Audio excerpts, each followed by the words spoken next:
Bueno, como estábamos hablando antes, el tema que nos preocupa a todos los argentinos es el tema impositivo. Hoy escuchaba por radio la información difundida por la propia Administración Federal de Impuestos. De ingresos públicos. De ingresos públicos. Bueno, que es lo mismo, de impuestos. Ya estamos tan acostumbrados que nos monte que bueno. Decía que aumentó 30% la recaudación en este mes de julio. Digo, ahí se me hiela la sangre, ¿no?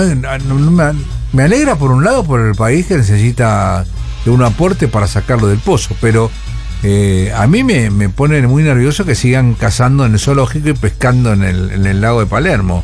Si yo tengo una teoría de que puede hacerse las cosas de otra manera sin ser coercitivos ni apretadores para cobrarle a la gente, y siempre cobrarle a los mismos más impuestos. Tenemos en línea al doctor César Litvin, que es presidente del Instituto Tributario. Doctor, buenas noches, ¿cómo le va? ¿Qué tal? Buenas noches, ¿cómo está? Perdónenos que se lo sacamos de sus ocupaciones hasta ahora, pero estamos muy preocupados realmente, ¿eh? No, la verdad es que yo tengo una lectura diferente. A ver. El anuncio de que aumenta la recaudación significa de alguna manera de que más gente está cumpliendo. Bueno, a partir del blanqueo, del sinceramiento fiscal, se amplió la cantidad de gente que está dentro del zoológico, dentro del lago de Palermo, como vos decís. Hay más cantidad de gente, no entran en el zoológico, y eso significa que la recaudación empieza a aumentar, que era el efecto esperado. Durante muchos años ha habido mucha evasión en la Argentina. El sinceramiento fiscal traza una frontera importante.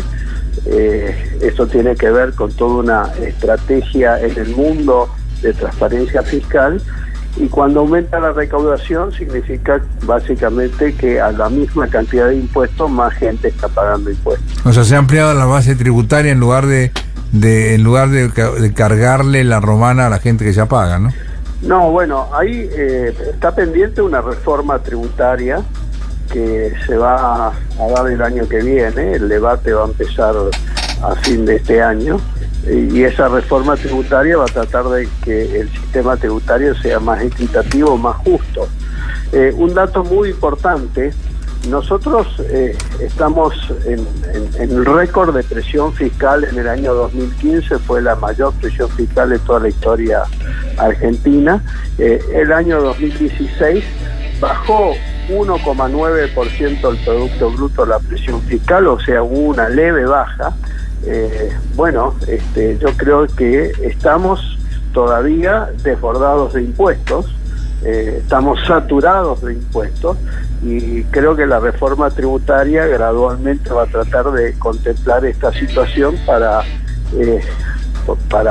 poder ser competitivos, porque uno de los problemas que tiene tan altos impuestos, tanta presión fiscal, es que perdemos competitividad, más allá de que le damos gran parte de nuestro esfuerzo al Estado. Si el Estado no es eficiente, o en el estado de corrupción, la verdad es que cuesta hacer el cheque para pagar los impuestos. Doctor, buenas noches. Quería hacerle una pregunta en función de lo que usted está mencionando. Usted habla de esta reforma fiscal que está prevista, y yo lo que le quería preguntar, si dentro de la reforma está incluida la modificación del pago del impuesto a las ganancias por parte de los jubilados, que considero que es realmente algo que no corresponde, algo que creo que hasta no tiene razón de ser. Sí, esa reforma tributaria todavía no está redactada, todavía no llegó a la comisión bicameral que la va a evaluar. Desde mi punto de vista, las jubilaciones que no son de privilegio, las de privilegio deben tributar, pero las que no son de privilegio no deben tributar impuesto a las ganancias, es mi criterio personal, ¿no? Claro, incluso tengo entendido que existen fallos.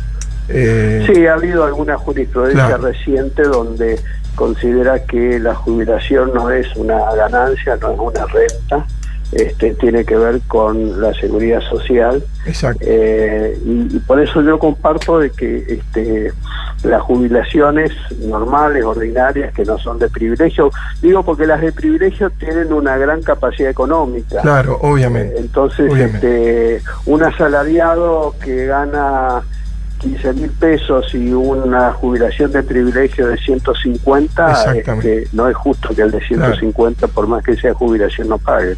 Y además, sería, y le consulto, doctor, que usted es especialista en el tema, en el caso de ese jubilado que debe pagar impuestos a las ganancias, ¿no estaría incurriendo en un doble tributo, dado que en su actividad... No, en rigor de verdad, el jubilado cuando contribuía... Sí. Hoy en día un empleado que contribuye con su aporte jubilatorio, ese aporte lo deduce de lo que es la liquidación del impuesto a las ganancias. Entonces es un tema un poco técnico, claro, pero la realidad es que el empleado en actividad, todo lo que paga en jubilación lo toma como gasto y lo deduce, entonces sobre eso no paga impuestos. Entiendo. No hay una doble tributación, es un tema más conceptual. Entiendo. De cualquier manera, en la Argentina, en la política tributaria argentina, hay casos de superposición muy flagrantes, ¿no? Sí, claro. Y hay superposición porque tenemos un país donde tenemos potestades tributarias para la nación, provincia, municipio. Esto es un estado federal, donde tanto la nación, las provincias o los municipios tienen poder para determinar impuestos, y lo han hecho. La nación tiene impuestos, la provincia tiene impuestos, los municipios tienen impuestos. Entonces, por ejemplo, el impuesto al automotor, cuando pagamos patente por un auto, estamos pagando un impuesto. También cuando pagamos bienes personales, incluimos el automotor, volvemos a pagar sobre el mismo bien. Claro. Lo mismo pasa con los inmuebles. Se paga un impuesto inmobiliario y además cuando pagamos bienes personales volvemos a incluir el inmueble en el mismo, en la misma gravabilidad, si lo estamos grabando dos veces. Más allá de que los municipios, que en los últimos años han sido voraces en la recaudación, porque han tenido un despilfarro de gastos enorme, han creado una cantidad de tasas. En promedio hay 13 tasas por municipio, tasas que son impuestos, ¿no? Claro.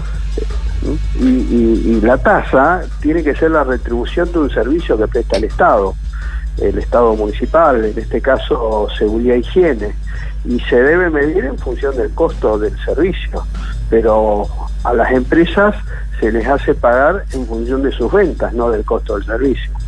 Doctor, sabiendo usted, digamos, cómo se ha ido desarrollando a lo largo de los años la evolución en cuanto al tributo de todo orden que ha habido en nuestro país, ¿hay alguna época en la que usted pueda mencionar, independientemente de la cuestión política, independientemente del proceso político de cada momento, pero hay alguna época donde usted pueda mencionar como que tal vez los impuestos eran más justos, más equilibrados y que permitían Puedo darte datos objetivos. Sí. En la década del 80 la presión fiscal promedio de la década fue un 18% del PBI.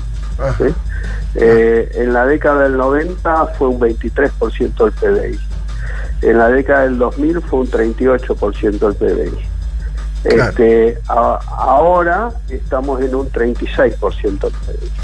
Claro, de manera que hemos llegado al 40. Claro, por lo que usted dice, entonces nos quedamos esperando ansiosamente la reforma tributaria, como usted bien decía, doctor. Sí, es una necesidad, es una asignatura pendiente. Bueno, doctor, le agradecemos muchísimo haber estado con nosotros este ratito. Discúlpenos la molestia hasta ahora, un día después de tanto trabajo como seguramente tiene. Y bueno, le mandamos un abrazo, muy cordial. Gracias, doctor, buenas noches. Hasta pronto. Es el doctor César Litvin, presidente del Instituto Tributario, que ha contribuido un poco más a la confusión general respecto del tema impositivo.